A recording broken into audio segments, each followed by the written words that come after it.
नमस्कार दोस्तों, एक बार फिर स्वागत है आपका अपने YouTube channel teaching point GK में। और आज हम लेके आए हैं एक नया टॉपिक राजस्थान जीके में। जो लोक देवताओं का जो टॉपिक था उसमें हमने जो पंचपीर थे वो हमने पढ़ लिए। आज उससे अगला जो पॉइंट हमारा तेजाजी, तो वीर तेजाजी के बारे में आज हम पढ़ने वाले हैं। तो यदि पहली बार इस वीडियो को देख रहे हैं तो आप इस चैनल को सब्सक्राइब जरूर करें और बेल आइकन जरूर दबाएं ताकि आने वाले जो भी वीडियो उनका नोटिफिकेशन आप तक पहुंच सके। तो देखिए, सबसे पहले हम शुरू करते हैं। जो तेजाजी है, वीर तेजाजी, उनके बारे में उनकी जो सामान्य जानकारी। देखिए, जन्म खरनाल नागौर में इनका जन्म हुआ, जिसको वर्तमान में खरनाला बोलते हैं, खरनाला। इसी तरह इनके पिताजी ताहड़ जी और माता का नाम था रामगौरी। बहुत कम पूछे जाते हैं माता पिता, लेकिन फिर भी ध्यान में आ जाए। और इनकी पत्नी जो थी वो थी पेमल। और पेमल कौन थी? ये पनेर अजमेर के और जो रायचंद्र थे उनकी पुत्री थी ये। इसके बाद देखिए, घोड़ी इनकी लीलन या सिनगारी इनकी घोड़ी का नाम था। और कहते हैं कि ये जो लीलन घोड़ी है ये लाछा गुजरी की थी। लाछा गुजरी से संबंधित बातें आगे बताएंगे। उपनाम देखिए, जो किस नाम से इनको पुकारा जाता है? कृषि कार्यों के उपकारक देवता, यानी कृषि के जो कार्य करते हैं किसान तो इनको बड़े याद करते हैं। काला व बाला का देवता और सांपों के देवता। सांपों के देवता याद रखिए दोस्तों, जिसका एक सूत्र है गोतक, यानी गोगा जी, तेजा जी और कल्ला जी। ये तीन ऐसे लोक देवता हैं जो सांपों के देवता के रूप में पूजित हैं। तेजा टेर क्या है? देखिए, ये वो क्वेश्चन मैं पहले करवा रहा हूं जो सबसे ज्यादा परीक्षाओं में पूछे जाते हैं। तेजा टेर देखिए, किसान अच्छी फसल के लिए जो तेजा जी के लिए गीत गाता है, तेजा जी की जो यशो गाथा है उसको तेजा टेर कहा जाता है। इस बात देखिए, थान थान क्या है? तेजा जी के जो चबूतरे हैं। देखिए, गांव गांव में क्या है कि अजमेर के प्रमुख लोक देवता है ये, तो वहां एक चबूतरे के रूप में और उनका जो पूजा स्थल होता है तो उसको बोलते हैं थान। इसके बाद देखिए, मुख्य थान कहाँ है? तो ये है सूरसरा और सेंद्रिया, ब्यावर और भावता। ये सारे के सारे अजमेर के स्थान है। सुरसरा जहां तेजा जी की मृत्यु हुई, सेंद्रिया में सांप ने ढसा था, ये मैं कहानी बताऊंगा आपको।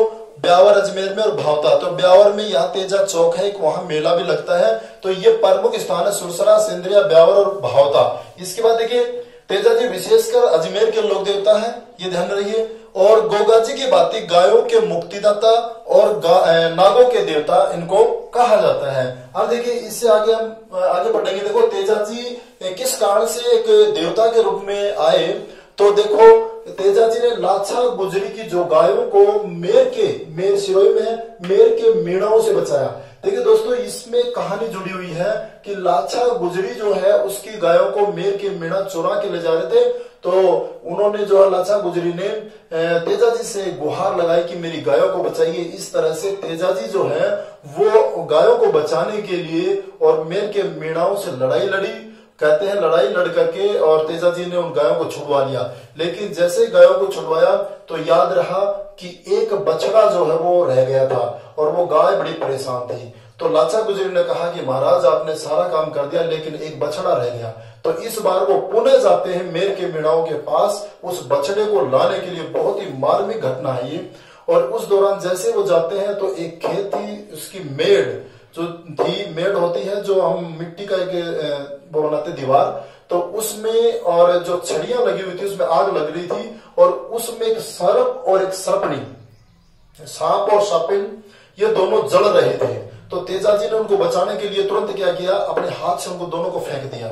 और हुआ क्या कि सर्प ज्यादा जल गया था तो सर्प की मृत्यु हो गई और सर्पनी जो है वो बच गई।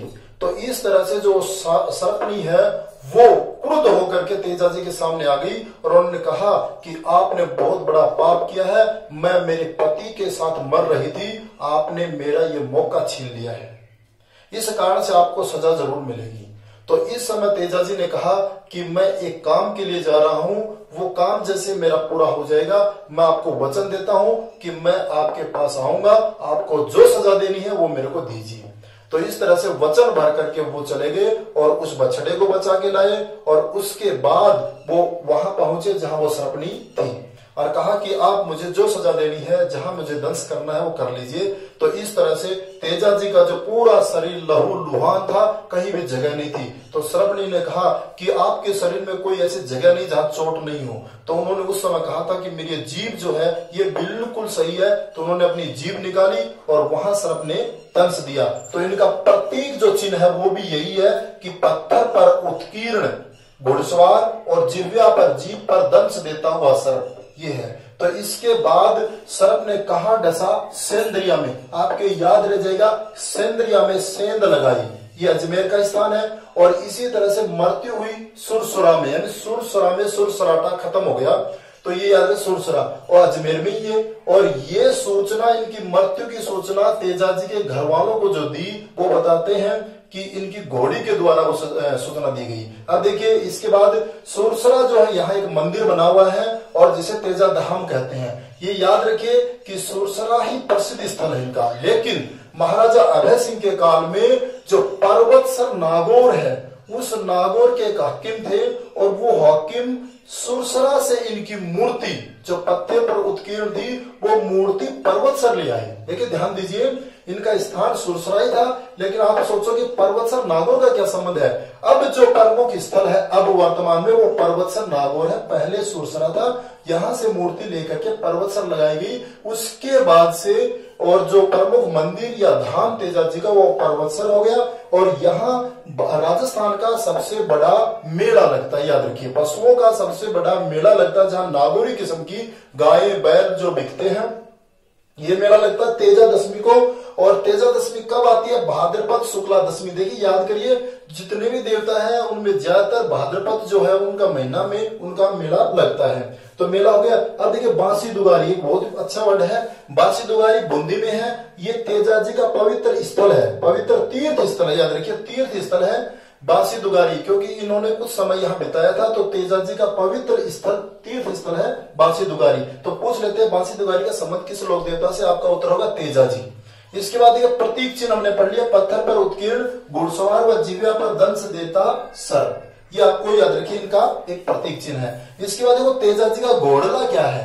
तेजा जी का जो घोड़ला है वो किसे कहते हैं? जो तेजा जी के भोपे होते हैं, वो जो सर्प दंश से पीड़ित जो व्यक्ति होते हैं उनका इलाज होता है इनके थान पर।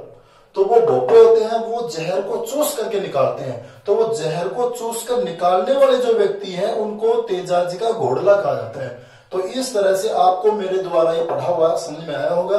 अगर आपको अच्छा लगा तो इस वीडियो को शेयर करें, लाइक करें, बेल आइकन जरूर दबाएं, ताकि आने वाले जो भी वीडियो हैं उनका नोटिफिकेशन आप तक मिल सके। और आगे भी मैं अगला वीडियो फिर लेके आऊंगा। तब तक के लिए जय हिंद, जय भारत।